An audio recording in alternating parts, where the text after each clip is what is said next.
Welcome to the Blackwash television program. I'm your host, Stacey Ellis, and I'm very happy to welcome you to my televised art gallery.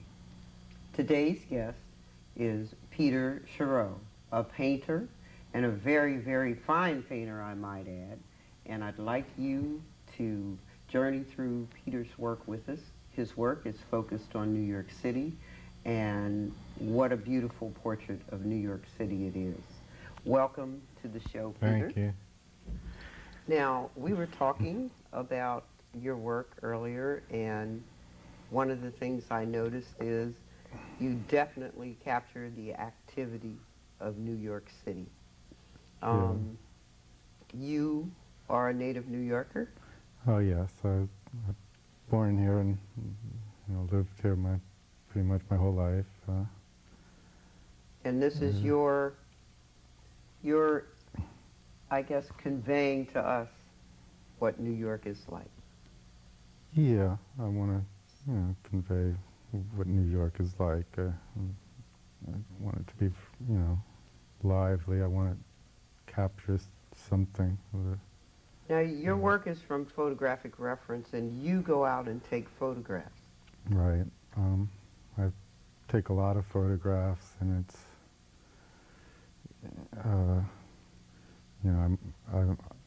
I just have to take a lot of photographs, and then I find something that I like, and maybe I'll have to go back and re-photograph it or whatever. But yeah, I take photographs. Photographic reference. Now, in picking your locations, is it that it's something personal to you in that area, or do you see something artistic in the composition of the area you like, or how do you go about choosing where you want to paint? Well, it's a little bit of both things. And mostly I'm just, I don't know, looking for something that just looks good. Well, this particular painting this is South Street Seaport. Yeah. Oh, what's interesting about it is you're capturing the boardwalk, and the painting is activity. That's exactly what it is, activity. Wonderful work on figures. So many figures in one painting. Did you find that a challenge when you first decided on this composition? Kind of. It's a lot of work, and just sitting down and doing the work. It went pretty fast, kind of. I'm getting kind of faster the more I paint, the more faster one gets, I guess.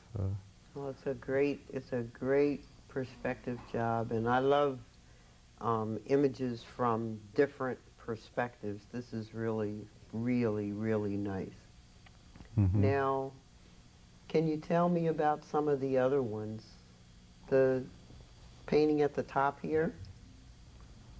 This is, well, it's Park Avenue, and it was, kind of has the light in the morning is kind of, for a lot of contrast, is a strong light coming down. And the background's kind of in shadow. That's,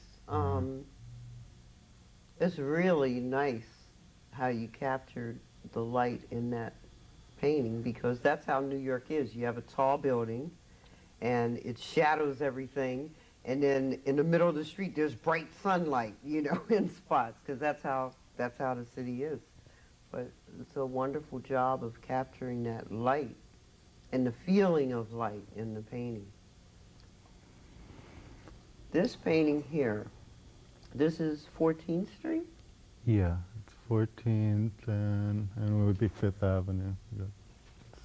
So the Empire State Building really makes that interesting. Just how it looks on a day when it's a little overcast and the buildings are in the haze from the rain and clouds.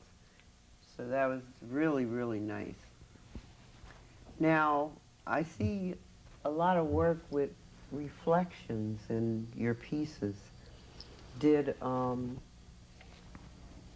is that something that you think came about by the locations that you chose? Or is it something that you like to include in your, just like to include in your work? Well, I like to include it. I've done a lot of rainy. I've mainly been doing rainy cityscapes, and now one part I like the reflections, make it, you know, all the more interesting. And I like rainy cityscapes. I think they're interesting. And, mm.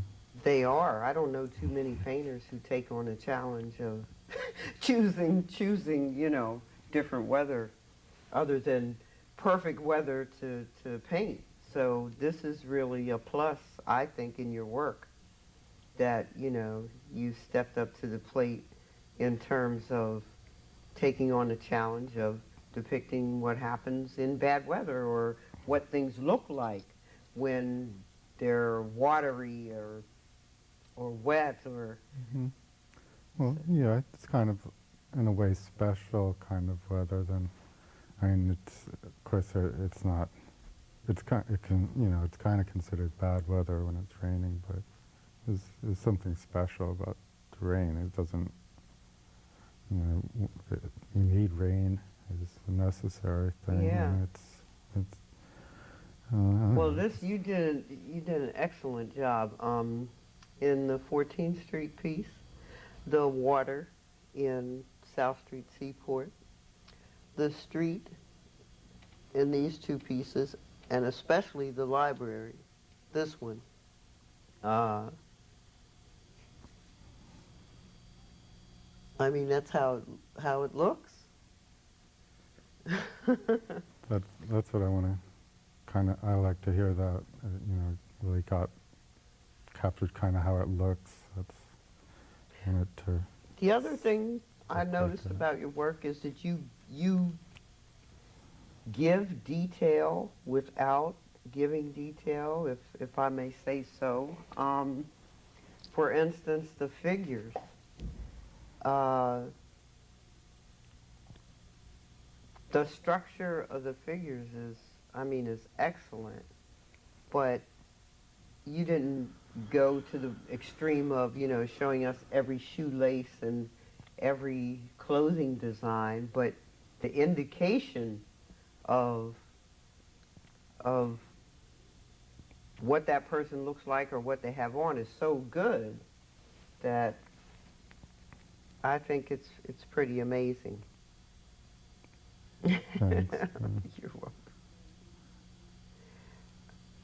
Uh, Is there an artist that you feel influences you more than other artists? um.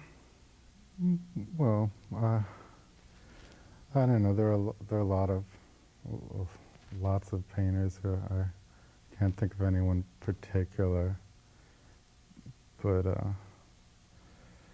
I don't know. Any Van Gogh-ish stuff going on there? I'm looking at the Central Park fountain, and I'm thinking of Van Gogh, especially with the water. Yeah, I really, Van Gogh is like one of my favorite painters of. I just, I don't know. I don't necessarily want to paint like him. Like him, but So I used, when I sort of used to do more like kind of imitating his style, but I want to go get your beyond own. that. Yeah, get your own. Mm-hmm.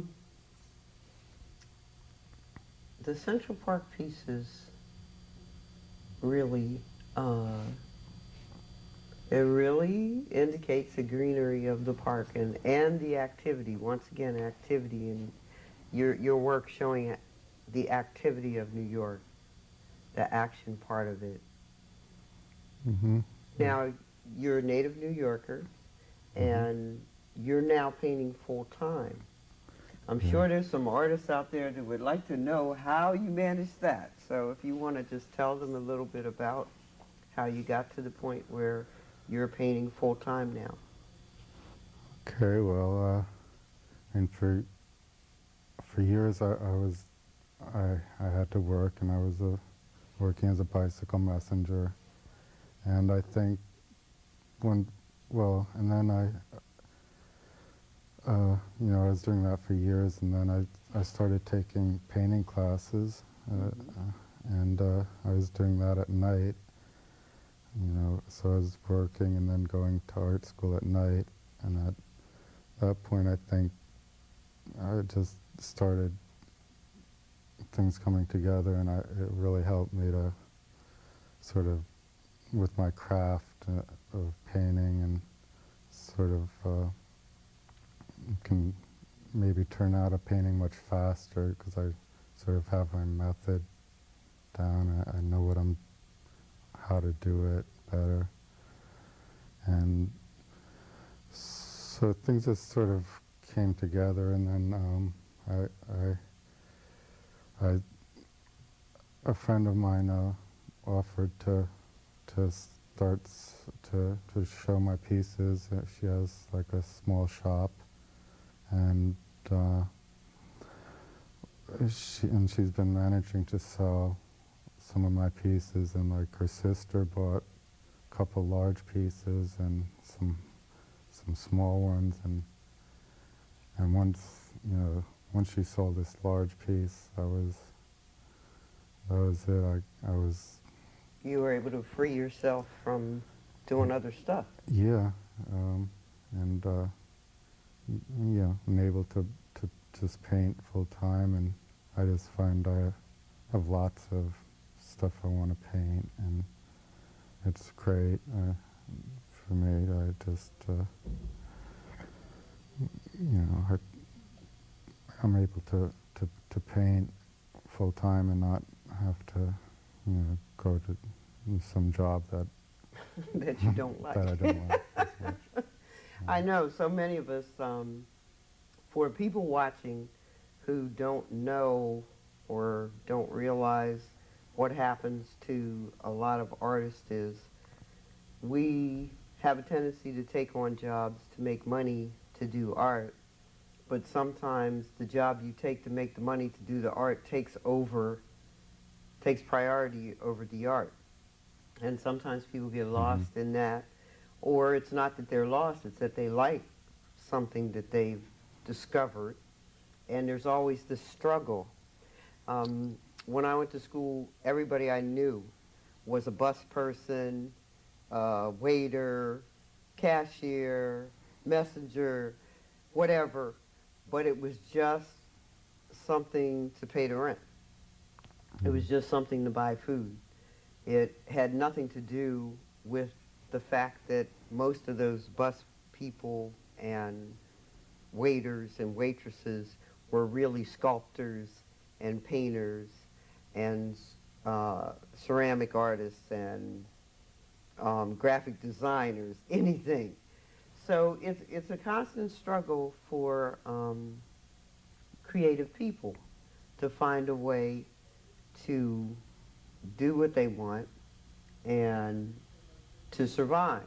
But in your case, you were persistent and disciplined, and you've gotten to the point where you can say, I'm a full-time painter, and I think that's great. Yeah. Wish me luck. I don't know what I'll be full-time, but hopefully it will, I'll find my way, because I do a lot of things, and public access television is one of them, and I like it. But I'm also a visual artist, and I love that. That's never going to go away. So we'll see. I'm going to go home and think about this interview and make some decisions. So you helped me a lot by coming today. Yeah. Now, you ventured into some landscape painting. We have 4 here. And even though Um, they may not, in size, they may not be as large as these two pieces. They are just as beautiful and just as well done. Um, where were these, what location is this that you painted in your Well, landscape piece? well, this is out in Long Island. In Long Island? Yeah. They're all so serene. That's what I noticed. They're so very serene, but also colorful, even though there is an abundance of greens and blues. Within those greens and blues, I counted about, there's about 50 greens in this one painting here. Mhm. So, excellent job. Excellent job. What do you have to say about veering, doing some landscape as opposed to cityscape? Here you're dealing with people and activity and hard lines, hard and soft lines. With the landscape, you're dealing more with earthy things, with foliage and color families. How did that feel going in that direction? Well, it's something that I like to do. It's,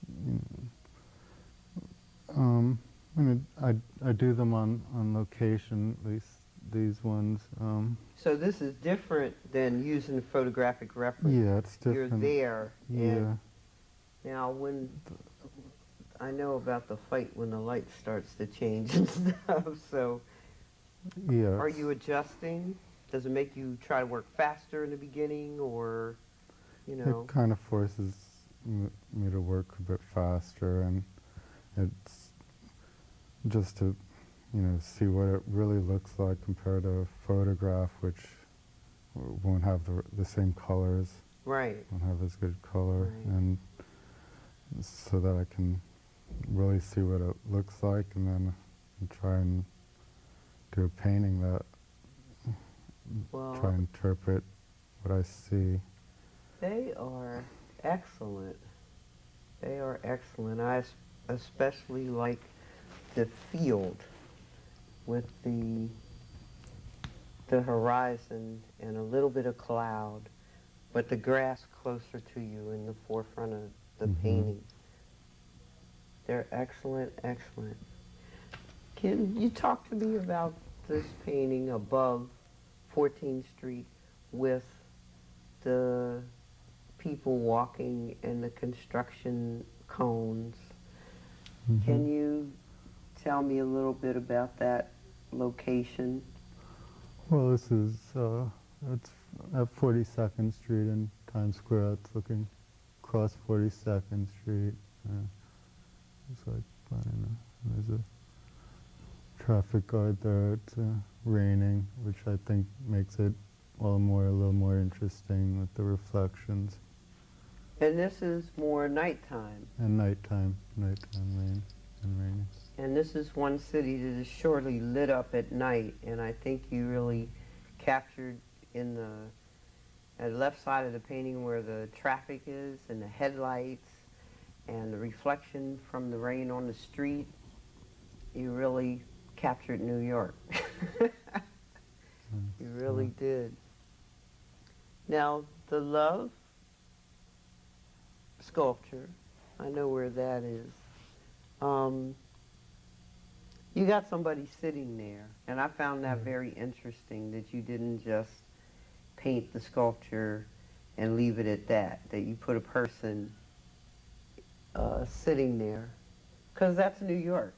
Yeah. We have great art, but we also lean on it and walk around it.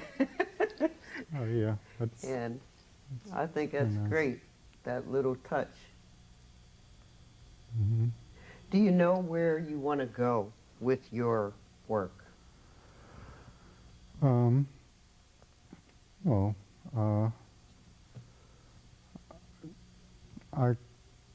there's a lot of stuff I'd like to do. I just kind of, a lot of, not just sort of working on similar stuff.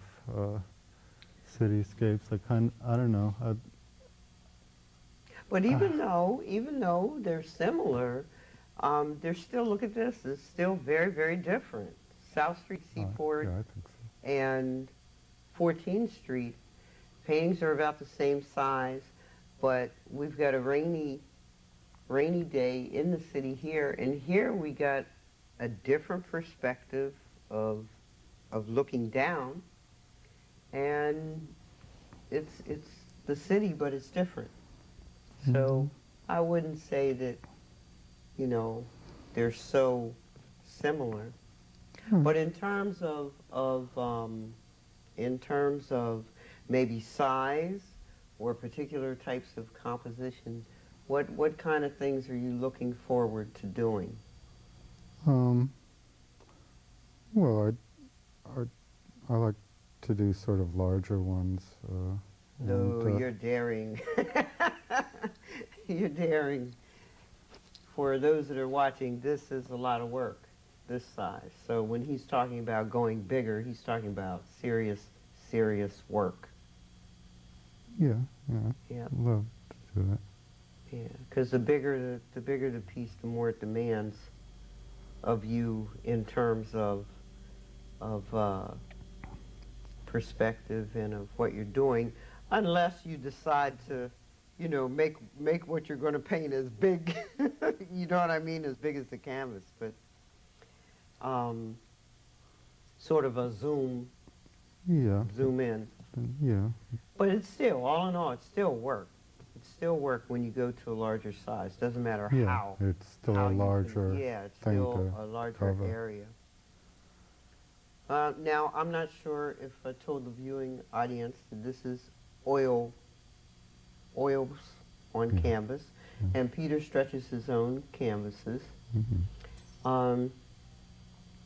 It's definite work from preparing a canvas to mixing your colors to coming up with your final, knowing when the piece is finished, knowing when it's ready to hang.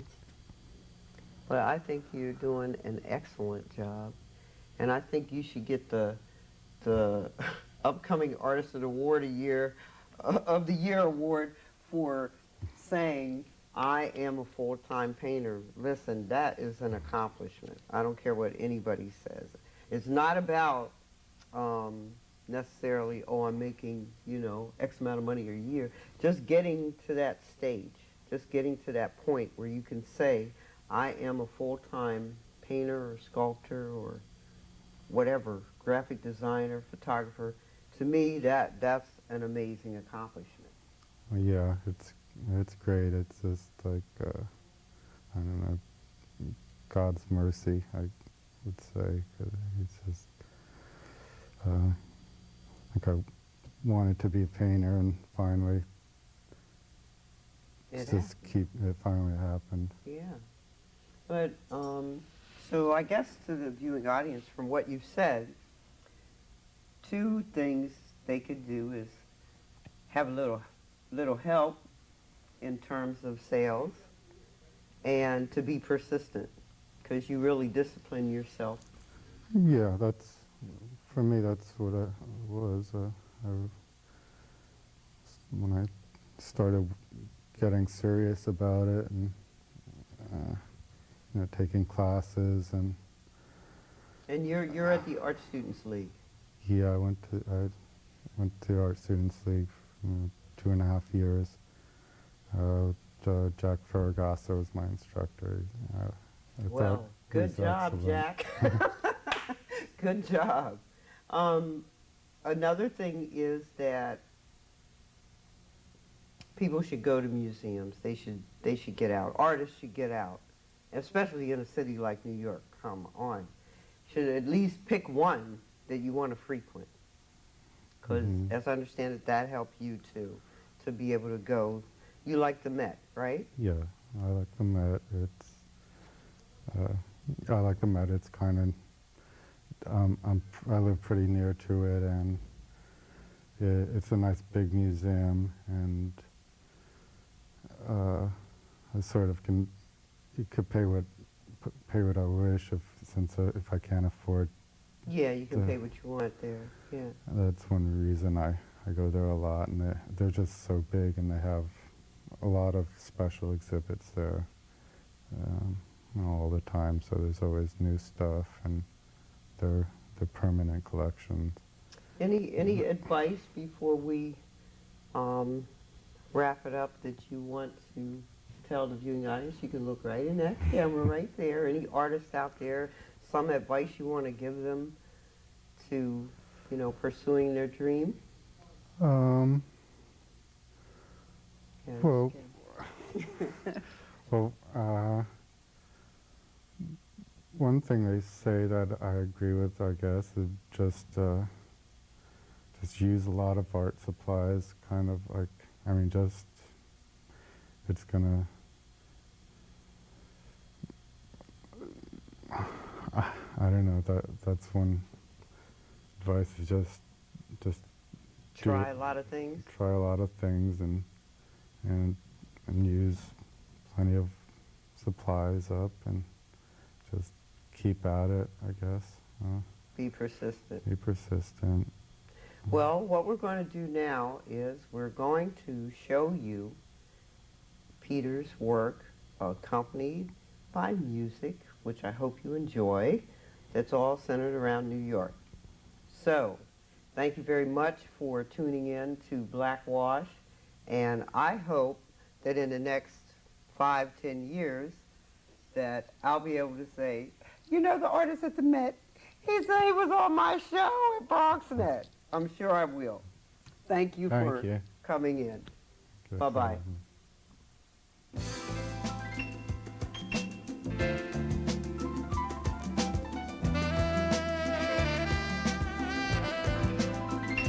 New York City, I don't know why I love you. Maybe it's because of you, mine. Like so many others, I found it all too easy to stand off at a distance and criticize. But there ain't nothing wrong with the city. Just some people been wrong there like everywhere else. New York City, I don't know why I love you. Could be you remind me of myself. And I've been broken, criticized, and I've been pushed off to the side. I've been kicked when I was down, but I've always felt inside like New York City, misused and mistreated, and run with when the running was good, and ignoring the bids, absorbed by those who live there, and